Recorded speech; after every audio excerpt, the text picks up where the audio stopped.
Superheroes. What was once considered a niche and looked down upon medium within comic books has spawned into a thriving force that has dominated the silver screens for years. Growing up as a kid, I was all about the web-sling himself, Spider-Man.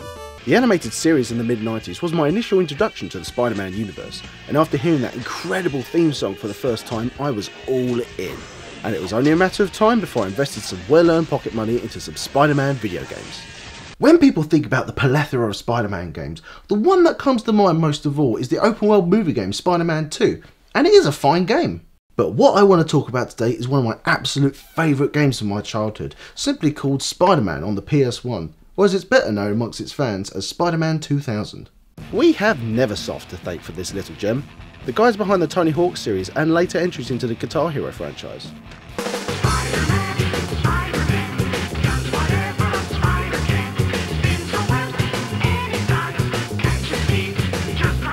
So the story goes thusly. An imposter, disguised as Spider-Man, crashes a science expo where Dr. Octavius is demonstrating his latest technological experiment as Peter Parker looks on from the crowd. Last time I checked, I was Spider-Man. Eddie Brock, who is taking pictures for the Daily Bugle, has a breakdown after the imposter destroys his camera. He loses control to the symbiote, unleashing venom, and seeks vengeance upon Spider-Man for potentially costing him his job.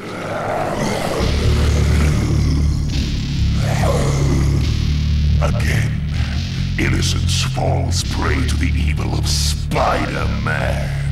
Meanwhile, Doc Ock, aided by Carnage, has set up the whole event to frame Spider-Man, and on top of that have used Octavius' new technology to cover New York in a toxic gas. So it's up to Spidey to clear his name with New York's finest and save the day. Welcome, true believers and newcomers alike. Spider-Man co-creator Stan Lee here. Once again, we find our hero Peter Parker, better known around the world as the Amazing Spider-Man, in a heap of trouble. But this is just the beginning, Spidey fans. So get ready for a true superhero action thriller, packed to the brim with thrills and chills, twists and turns, more supervillains than you can shake a web at, and of course, non-stop web-slinging, wall-crawling action. Now that's how you open a game. Have the legend himself, Stan Lee, hype you up for what's in store with a cracking introduction. Just that's it. I'm not waiting any longer. I'm going to swing to that building right there, right now. That was amazing! This blew my mind as a kid. The first time I leaped into the air and swung to the adjacent building, I knew I was in for a great ride. And it fills me with joy that swinging between the skyscrapers of New York in this game 15 years later still makes me feel the same as I did when I was 12 years old. Combine this with the ability to crawl on walls, jump long distances, use the web sling for a variety of different attacks, and serve up beatdowns and lob heavy objects at nasty individuals with Spider's superhuman strength, you have the tools to do what a spider can do.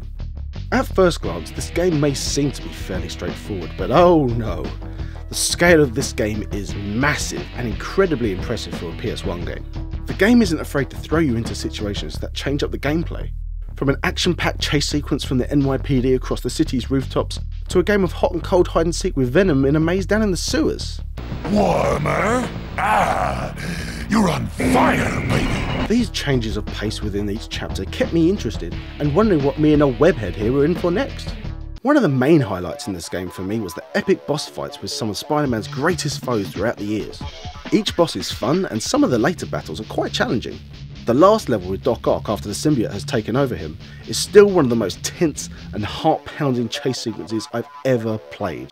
I mean, look at him, he's terrifying! Don't touch me! Don't touch me! Don't touch me!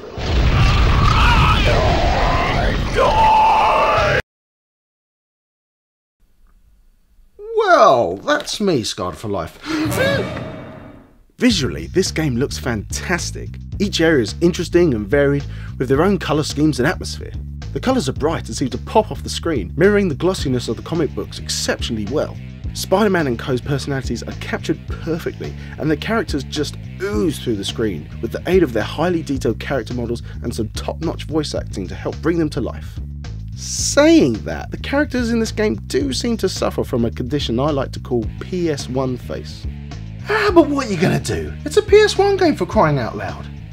There really isn't anything I dislike about this game. The plot does a fair bit of bouncing around between chapters, but hey, it's a comic book story. It's fun, it's playful, it's not supposed to be taken seriously. Then you throw in the numerous crossover appearances from the likes of the Black Cat, the Human Torch, the Punisher, Captain America, and Daredevil.